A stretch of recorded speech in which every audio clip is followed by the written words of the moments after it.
The mixing desks that we were using at the time, which were great desks, SSL desks,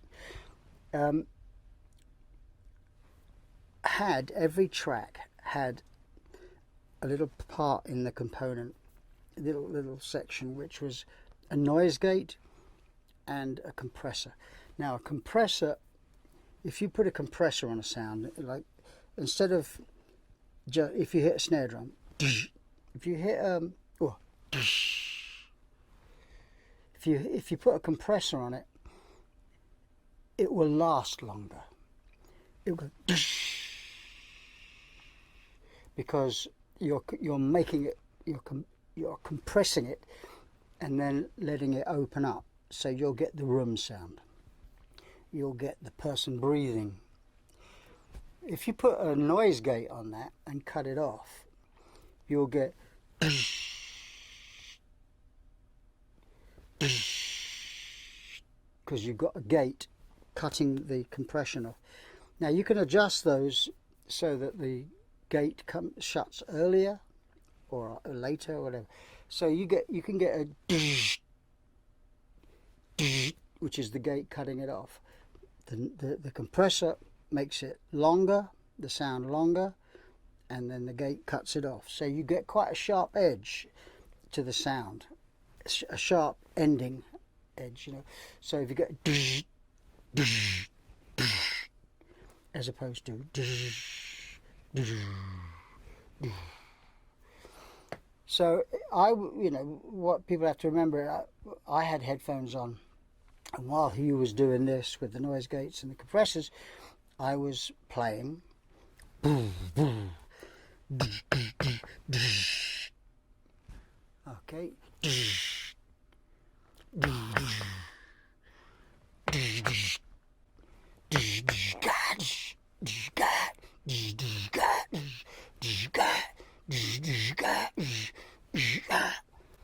So you make a rhythm, you compose a rhythm and a tempo for that rhythm with the sound that you're hearing in the headphones, which is being changed by someone doing this.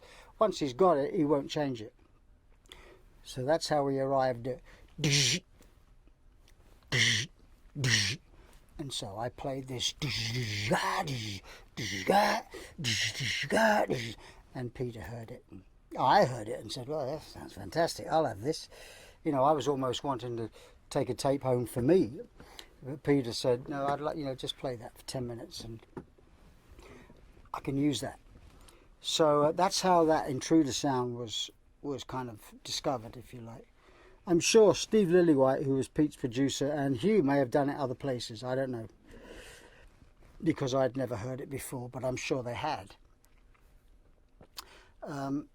But because Hugh PADGHAM was the engineer, the man with the hands-on, that's the reason why I befriended him and thought he'd be the man to make my first album, because this was a sound unlike anything else.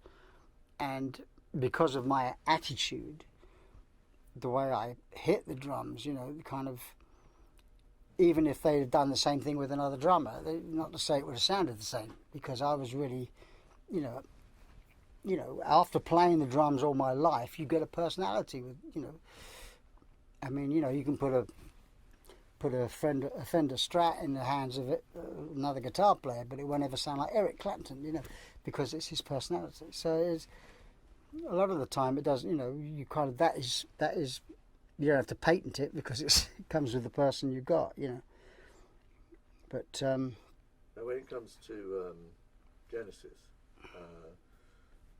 I mean, we were going through this a bit with Hugh.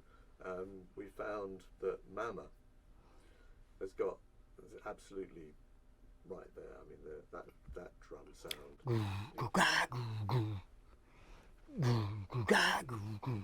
Well, I mean, the Genesis, by the time we did Mama, Genesis had bought the farm, and we'd recorded HACKETT in the studio, and we were building. We'd converted the barn into a studio. In fact, not the barn. Sorry, we'd converted the garage. It was a huge garage, and we'd converted that into a studio, and we'd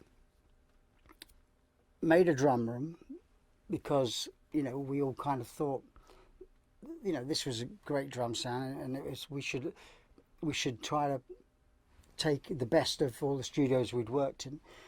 Hugh was involved in this, and we said we'll have a stone room. It never sounded the same as the one in Gold Hawk Road because it's different stone, different size room, just different cement. I mean, it's all going to sound different. But we did get stone in, and then we also put curtains in so we could control the drum sound. We could have it less ambient, more ambient. And so Mumble was a result of what that room sounded like. But, with the SSL desk and the same kind of noise gates and compressors that were on the desk that Hugh would have been used to using, we got something close to it. I went back to Gold Hawk Road many times. I mean, I did a John Martin album there, produced that, and we used the gated drum sound on Glorious Fool. That's another example of it. We also did Easy Lover. The whole Philip Bailey album we did at the Townhouse, and that is a good example of that room, but with cymbals. It's just a great sounding room. But back to Genesis, the studio at the farm with the drum room was, it was close. It was close, and if it was lacking in something, you could always put something on from the desk. I mean, you can get a pretty good facsimile of it. And the drum part of Mama was the same player, me, and I'd done In the Air, and I'd done, my couple of solo albums by this point. So Hugh and I had our own little way of working together. He'd been working with me. He came on board with Genesis, and so we kind of used all our little tricks. And Mama does sound, same ballpark. I was thinking that it lends itself so well to the song because it's quite a creepy song. And The Intruder is quite a good song. Yeah. But there's something else in Mama which we talked about before, which is the whole the laugh and Grandmaster Flash thing. When Hugh was talking about it, he said that you had was it a compressor on the mic? There was some mic that you used that gave your voice much more of a kind of sinister sound to it. Do you remember that? Yep. Well, we weren't using good quality stuff. I mean, we had good quality stuff, but I tended to use a Bayer 88 stage microphone. This was the mic that I'd been using, I guess, at home for my recording, and we'd used it because it sounded good on my voice. We'd used it on my album, Face Value, Hello, I Must Be Going. We probably used it because I was using it at home, and it wasn't a microphone with a lot of top and a lot of bottom. It was just a stage mic. It wasn't one of these expensive jobs. And also, I had a compressor that came with my little studio, my portable studio, which was really more or less. It didn't have many buttons on it. It just had a little fader, which was like compressing, or less of it. And I used to put my voice through that, so everything that had a real squashed sound to it. And this microphone used to work on everything. I did one session with the Four Tops for Buster, and we were trying to get the sound right for Levi Stubbs. What a brilliant voice he had. we were trying to get his voice to sit in the track. And I said, whenever I do this, I use this microphone. And I put my microphone and my little compressor, and it sounded fantastic. You know, it just sounded just like it did on the Motown records, which we didn't have. You know, we were recording it at the farm, so you know we didn't have that old stuff. So I used my primitive microphone and primitive compressor, and it sounded fantastic. But I used that all the time, you know, until pretty recently. So that would be the microphone that he was talking about, Hugh. The only slight difference with Mama and Intruder was that da da da da da da dush, you know, there's like specific symbols on Mama.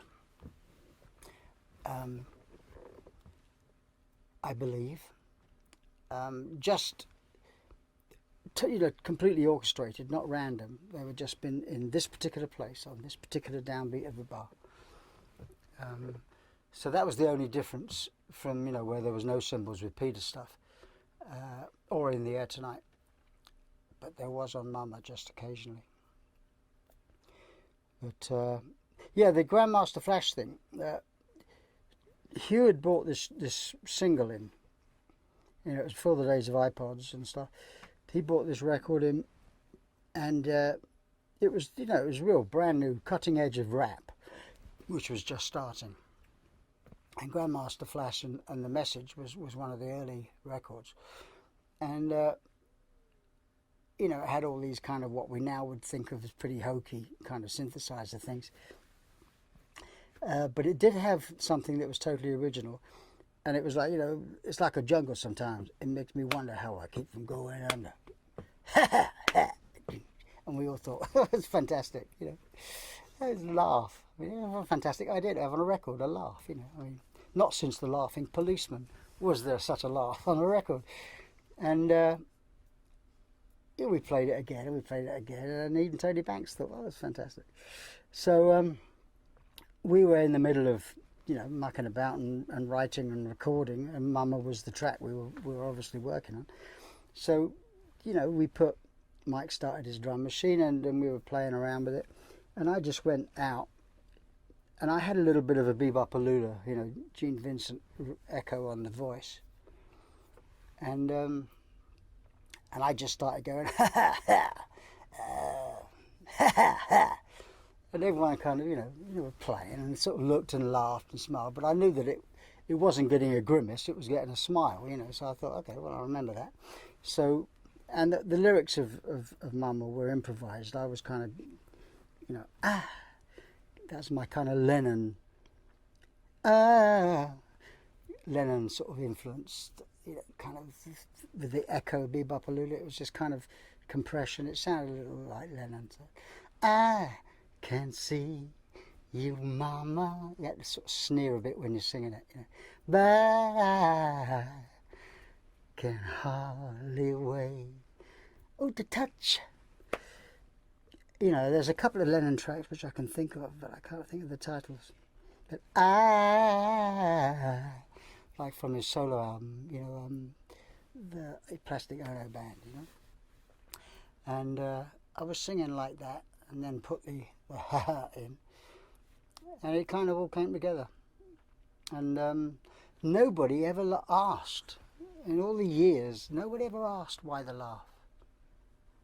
You know, I mentioned it a couple of times that the laugh was from Grandmaster Flash, but because I thought that people would be surprised, you know. Genesis, Grandmaster Flash, surely not, you know. They wouldn't be, you know, darkening each other's door, but it's weird. Nobody ever asked why the laugh. We used to scare the kids when Tom Rutherford and Harry Rutherford and Kate Rutherford and Simon, they were all very young, you know. They used to come up as a group to me, you know. If they were coming to a gig, they'd say, Phil, do the laugh. And I'd go, you know, with a torch underneath, and they all scream running away. My case comes up next week. It's good fun. Was the Lennon song was it Mother? You know, Yeah, yeah. That's funny because this is Mama and that was my sister. Actually, yeah. God, I couldn't even. Mother. Yeah. Yeah. Sometimes you get a sound, you know, and. Yeah, I didn't need you. You needed. No, I didn't. You didn't need me, but I needed you. Something like that. Isn't it? Yeah. Yeah, Mother. Yeah, it's that. Falling out. Yeah, I mean, it's a kind of a thing he does quite a lot, and it, probably more than once on that record. But you know, he had that. You could always imagine with his glasses on at the microphone, sneering when he sang. But again, you know, really, Lennon? No, I don't think so. They just don't, you know, this is what goes on in the person's head that's doing it or writing it. Like, that's all, you know. We called George and Martha because of Martha, My Dear. You know, and Georgia because it had a sort of southern, sort of country and western kind of southern.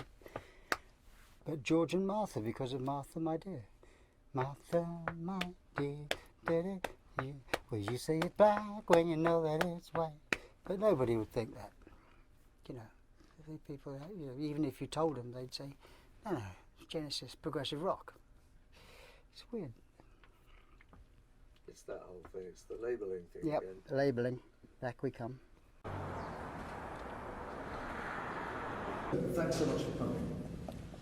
From far Right. away. Nothing else on.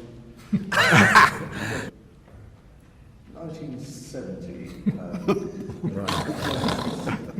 Just like yesterday. You said 1970.